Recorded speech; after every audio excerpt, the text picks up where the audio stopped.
Hey everybody, I want to give a bit of a spiritual pep talk today, because if we only look at our current situation through the eyes of the material world, oi. So I want to overlay some spiritual and religious themes on what's happening in our world today. So let's start with the two major ones, the ones that we are most familiar with in this country, although all of the great religious and spiritual traditions contain this basic duality. So that would be that in the Old Testament, there is the relationship between the slavery, the enslavement of the Israelites by the Pharaoh, the rising up of Moses, the 40-year journey through the desert, and ultimately arrival in the Promised Land. In the New Testament, there is the crucifixion of Jesus and ultimately the resurrection after 3 days. So in both of these cases, whether it is the enslavement of the Israelites by Pharaoh or the crucifixion of Jesus, there is the acknowledgement of a destructive force. There is the acknowledgement that there is within the material world a force of harm, oppression, destruction, all that is not love. What could be a more potent example of this than the torture and the murder of an innocent man who had harmed no one and had helped so many, which was the case, obviously, of Jesus. But in both of those examples, both in the Old as well as the New Testament, the story does not end with the slavery of the Israelites. The story does not end with the crucifixion of Jesus. That is the setup for the miracle of God. The miracle of God is that Moses arose and led the Israelites out of Egypt, and ultimately they arrived in the Promised Land. In the New Testament, Jesus did not, the story does not end with the crucifixion of Jesus, 3 days in the tomb, and then, of course, his resurrection 3 days later. How does any of this apply? What is the significance? What is the practical relevance of any of this to us? Everything. Because ultimately, spirituality and religious truth is the same thing as psychotherapy, in that they both are the healing of the mind.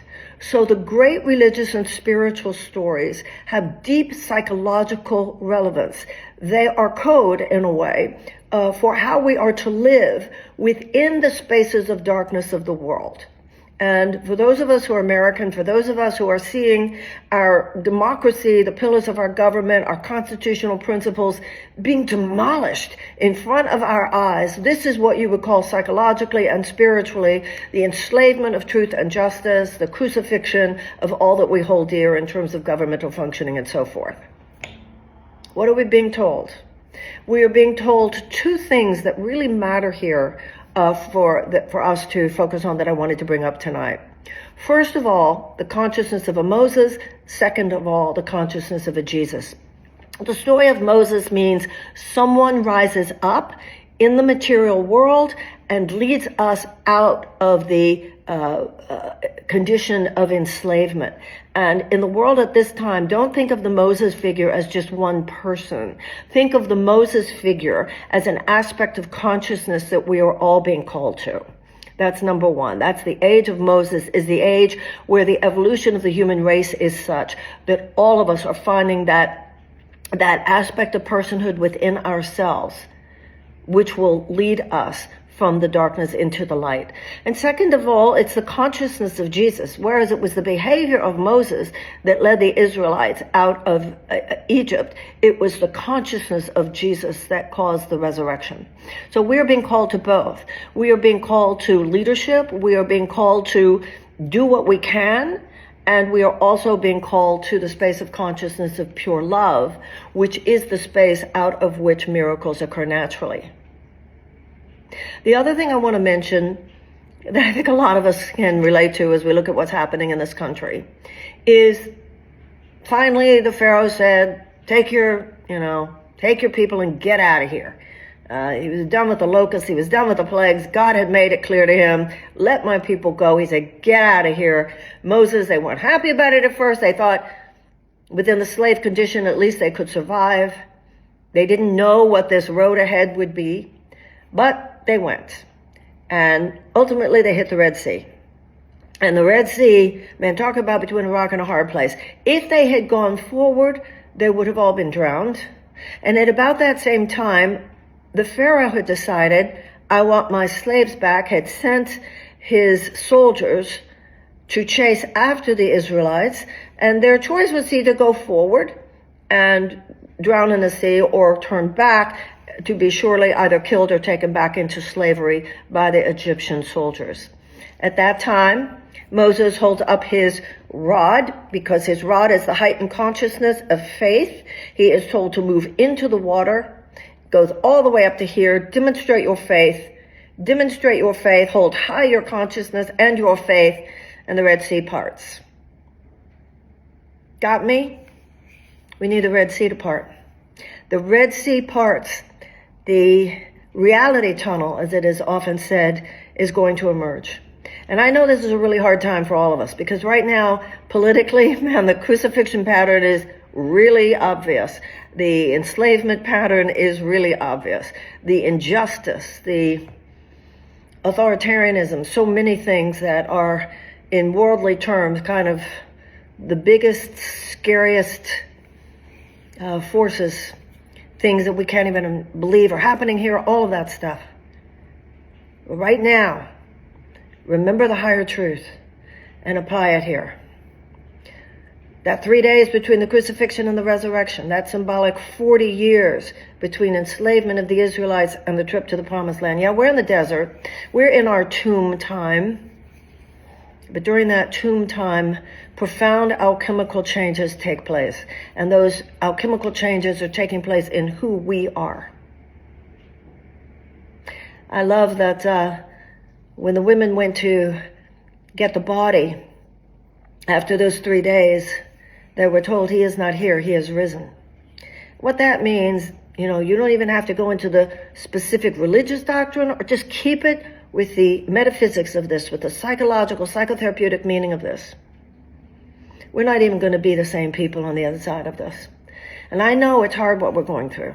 And everybody I know is waking up in the middle of the night, panic attacks. I don't know any of us. How can you not be anxious at times? But I know for myself, when I'm really about to spiral down about all this, Marianne, you can't spiral down, because if you spiral down, then people who are maybe looking to you for some hope and encouragement, then they'll spiral down. And that's true of all of us. There's a certain point, you feel the grief, you feel the panic, you feel the anxiety, and then get right back up there, because we have to hold each other up. We are in that tomb time. It's tough. The most powerful line in the New Testament is Jesus wept. But this is also putting us through some changes inside, some things we're realizing. So you find the Moses within yourself, and you find the consciousness of the enlightened master, teacher, Buddha, mind, Christ, self, whatever your tradition, whatever your truth is. That's what we're being challenged to do right now. We have come to a point in the evolution of the human race where, just like we were taught as kids, if a species gets to the point where its behavior is no longer survivable, sustainable for its continuance, it will either change, evolve, or go extinct. And we have come to a point where the collective behavioral patterns of the human race are malfunctional. We must evolve. We must become different people. We must become more reverent. We must become more loving. There are a lot of things that we can see if we look deep and are willing to do it about what led us to this place. There's some changes that have to take place in all of our consciousness and all of our willingness to show up and stand up. So, pass it on, whatever encouragement, whatever insight, whatever hope, pass it on. One other thing I want to say before I get off, I have noticed in my own friendships and in my own relationships that people are joining together for deeper conversations. You don't even have to know what ultimately something will lead to. Just go deep and get real with people, because even though the moment of kind of collective activation has not arisen yet, that kind of collective Moses thing where, okay, let's go, let's create the new, that collective activation has not occurred yet, but get ready. Be radically available. Prepare yourself. I know we're in a death spiral, but we're also in a birth process. Keep your eyes on the light ahead. Thank you. Bye, everybody.